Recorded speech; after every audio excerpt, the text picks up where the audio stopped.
السلام علیکم. آج کی اچھی بات کے ساتھ آپ کا ہوسٹ محمد عباس مہدی حاضر ہے. آج کا سوال میں جوان نسل سے کرنا چاہوں گا. ہماری جوان نسل کہاں جا رہی ہے؟ ہم یا تو پھر نشاور چیزوں کی طرف چلے جاتے ہیں یا ہم کسی اور طرف چلے جاتے ہیں. ہم ڈیولپنگ کی طرف کیوں نہیں آتے؟ ہم سوچتے کیوں نہیں ہیں؟ ہم اپنی کارکردگی کو بہتر کیوں نہیں بناتے؟ انہی سب سوالوں پر روشنی ڈالنے کے لیے ہم نے آج دعوت دی ہے محمد عمیر عادل صاحب کو. السلام علیکم. وعلیکم السلام. ماشاء اللہ سے یہ ڈیولپر ہیں، سینئر ڈیولپر ایک پرائیویٹ فرم میں. سر آپ نے میرا سوال سنا، آپ نے دیکھا ہوگا کہ جوان نسل جو ہے یہ ادھر ادھر بھٹک جاتی ہے، ان کو ایک راہ کیوں نہیں مل پا رہی؟ سب سے پہلے جو مسئلہ ہے ہماری اس نوجوان نسل کا کہ جب بھی یہ پاس آؤٹ ہوتے ہیں اپنی یونیورسٹی سے یا کالجز سے، ان کو جابس نہیں ملتی. جب جابس نہیں ملتی تو ظاہر سی بات ہے وہ کنفیوز ہوتے ہیں کہاں جانا ہے، کیا کرنا ہے، اور جہاں جاب ملتی ہے ان کے مطلب کی نہیں ہوتی. تو آپ کا کوشچن ڈیولپمنٹ سے ریلیٹڈ ہے، اور ڈیولپمنٹ سے ریلیٹڈ میں یہ بتا سکتا ہوں کہ اس وقت دنیا بہت ترقی کر رہی ہے آئی ٹی کے اندر. اور ڈیولپمنٹ ایک ایسی چیز ہے جس کے اندر آپ بیٹھے بیٹھے کوئی بندہ، عام سا بندہ بھی جس کو تھوڑی بہت ٹیکنالوجی آتی کا پتہ ہے یا پروگرامنگ کا پتہ ہے، وہ انٹرپرینور بن سکتا ہے. یعنی وہ گھر بیٹھے بیٹھے آرام سے کما سکتا ہے. کیونکہ آج کل بہت سی ایپس اور گیمس پاپولر ہیں لوگوں کے درمیان، اور ان ایپس اور گیمس کو لوگ پرچیز کرتے ہیں. اچھا، یہ جو ایپس آپ بناتے ہیں، کیونکہ ماشاء اللہ آپ بھی ڈیولپر ہیں، تو یہ جو ایپس آپ بناتے ہیں یہ پیڈ ہوتی ہیں، پیڈ کانٹینٹس ہوتے ہیں؟ بیسکلی آپ کی اپنی مرضی ہوتی ہے کہ آپ پیڈ رکھیں نہ رکھیں. کیونکہ آپ دیکھتے ہیں کہ فیس بک اور واٹس ایپ ہے وہ پیڈ نہیں ہے، پر وہ فری سروسز دے رہے ہیں. بیسکلی ان کا فوکس ہے کہ وہ لانگ ٹرم مارکیٹ میں آنا چاہتے ہیں، اسٹے کرنا چاہتے ہیں. اگر آپ کا فوکس اس طرح ہے تو آپ جا سکتے ہیں. جیسے کہ پاکستان میں بہت سے اسٹارٹ اپس ہیں جنہوں نے اپنی ایپس لانچ کی ہیں. میں ان کا نام نہیں لوں گا، لیکن آپ کو بتا سکتا ہوں کہ بہت سمپل سے آئیڈیز جن کو انہوں نے ایپس میں کنورٹ کیا. ایک سمپل سے میں آئیڈیا دیکھ رہا تھا، گو رکشا کے نام سے انہوں نے ایک ایپ بنائی. گو رکشا کے نام سے؟ جی جی. انہوں نے کیا کیا کہ آپ ایپ پہ سمپل ایک لوکیشن بتاتے ہیں اپنی، وہ رکشا آپ کے پاس آئے تھے فوراً. آپ کو کال کرتے ہیں کہ فلاں فلاں جگہ پہ آپ کا ایڈریس ہے، تو ہم یہاں پہ رکشا بھیج سکتے ہیں آپ کو. اچھا، یہ پاکستان میں آئیڈیا بیسکلی یہ انسپائرڈ باہر سے تھا، لیکن یہ امپلیمنٹیشن پاکستان میں ہوئی ہے.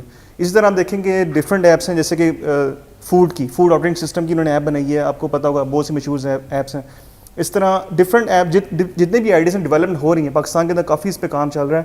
اور اس میں یہ میں یوتھ کو ہی پیغام دوں گا کہ آپ کو گھبرانے کی ضرورت نہیں ہے. اگر آپ کے پاس آئیڈیا ہے، روز بہ روز تھوڑا تھوڑا کر کے اس کو امپلیمنٹیشن شروع کر دیں، انشاءاللہ بہت جلدی آپ اپنی ایپ لانچ کر سکیں گے، اور اس میں کوئی مسئلہ نہیں بات. اچھا عمیر صاحب، آپ سے ایک اور سوال میں کرنا چاہوں گا کہ یہ جو آپ ایپس بناتے ہیں، یہ آپ پھر ایک ایپس بن کے ڈیولپ ہو گئیں، ان کا پبلشنگ جو موڈ ہوتا ہے، جب آپ پبلش ان کو کرنے لگتے ہیں تو کوئی مشکلات آپ کو پیش آتی ہے؟ کیونکہ یوتھ کے نظر میں تو یہی ہے کہ ہم نے ایک چیز بنا دی، ہم گھر رکھ کے بیٹھے ہوئے، ہم کیسے اس کو مارکیٹ میں لے کر آئیں؟ کبھی بھی آپ کوئی بھی چیز بنائیں گے اس میں مسئلے مسائل تو آئیں گے. کوئی بھی چیز فری آف کاسٹ نہیں بنتی، اس میں کچھ پیمنٹ دینی پڑتی ہے، کچھ نہ کچھ اسپینڈ کرنا پڑتا ہے. تو اگر آپ let's suppose Google Play store پہ اپنی ایپ پبلش کرنا چاہتے ہیں تو آپ کو فرسٹ ٹائم فیس دینی پڑے گی، جو کہ 2500 روپئے. اچھا، فرسٹ ٹائم ہوتی ہے. First time. اب ہرڈلز یہ آتے ہیں کہ وہ پیمنٹ ہوگی تھرو کریڈٹ کارڈ. ٹھیک ہے.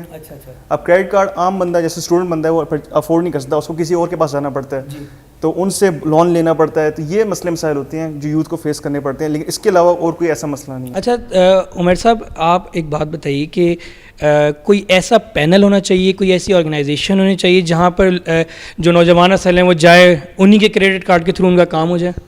بہت سی یونیورسٹیز نے اپنی یونیورسٹیز کے اندر انکیوبیشن سینٹر کھولے ہیں. وہ یہی کام کرتے ہیں کہ آپ کا فوکس ایک پلیٹ فارم دیتے ہیں، آپ نے آئیڈیا پہ ورک آؤٹ کریں. یہ سارے مسئلے مسائل وہ خود اپنے اینڈ پہ ہینڈل کرتے ہیں. یعنی کہ آپ کو پیسے چاہیے، کریڈٹ کارڈ کوئی چیز پرچیز کرنی ہے، سرورز لینے، وہ آپ کو بنا کے دیں گے. آپ کا کام صرف اتنا ہوگا، آپ نے ڈیولپمنٹ کرنی ہے اور آئیڈیا امپلیمنٹ کر کے دینا ہے. تو یہ اس کے لیے ہے کہ انکیوبیشن سینٹر بنے ہوئے ہیں، لیکن بہت کم ہے اس وقت. ان کی ضرورت ہے کہ بہت سارے بنائے جائیں تاکہ جتنے لوگ ہیں وہ ان کو استعمال کر سکیں اس ٹائم. اچھا عمیر صاحب، آپ سے آخری سوال کروں گا اپنا کہ آپ کا رجحان کیوں آیا اس طرف؟ آپ کی سوشل لائف ہے، جو ہم نے آپ کی سوشل لائف اسٹڈی کری، تو گیمز وغیرہ، آپ ڈیولپنگ میں کیوں ہیں؟ ڈیولپمنٹ میں اس لیے ہے کہ دنیا اس وقت ڈیولپمنٹ میں جا رہی ہے اور ہمیں دنیا کے ساتھ چلنا چاہیے. اگر ہم کوئی ترقی یافتہ قوم بننا چاہتے ہیں تو ہمیں وہی کام کرنا چاہیے جو ہماری قوم اس وقت کر رہی ہے، جو دنیا کر رہی ہے اس ٹائم پہ. بیسکلی دنیا آئی ٹی کی سائڈ پہ ترقی کر رہی ہے. اگر آپ کے ٹاپ کے نام لیتے ہیں تو کیا ہے اس میں؟ فیس بک، گوگل ہی ہے. اور پاکستان میں ایسا نام نہیں جو کہ جس کو ہم کہہ سکیں آئی ٹی میں ٹاپ میں ہے، اور ہو سکتا ہے. بس ہمیں تھوڑی سی محنت کی ضرورت ہے، اور میرا فوکس یہی ہے کہ ہم اس طرف جائیں. بہت شکریہ عمیر صاحب. لاسٹ میں جاتے ہوئے آپ یوتھ کو کوئی میسیج دیں گے اپنا؟ یوتھ کو میسج اتنا سا میسیج ہے کہ گھبرانے کی ضرورت نہیں ہے. ہمیشہ ڈر لگتا ہے نیا اسٹیپ لینے سے پہلے, لیکن اگر آپ اسٹیپ بائی اسٹیپ چیزوں کو لے کے چلیں تو بہت ایزی ہوتا ہے. بہت شکریہ عمیر صاحب. ناظرین, آپ نے آج کی اچھی بات میں ہمارا شو دیکھا. آج پھر سوال میں لے کر آیا تھا, جواب آپ کو مل گیا. اب ایک سوال میں ہمیشہ کی طرح آپ پہ چھوڑتا ہوں کہ کیا ہم اپنی یوتھ کو راستہ دکھا سکتے ہیں؟ ہم ایک زندہ قوم ہیں, ہم اپنی یوتھ کو ایک جگہ پینل کر سکتے ہیں؟ آج کی اچھی بات سے اپنے ہوسٹ محمد عباس مہدی کو اجازت دیجیے. اللہ نگہبان.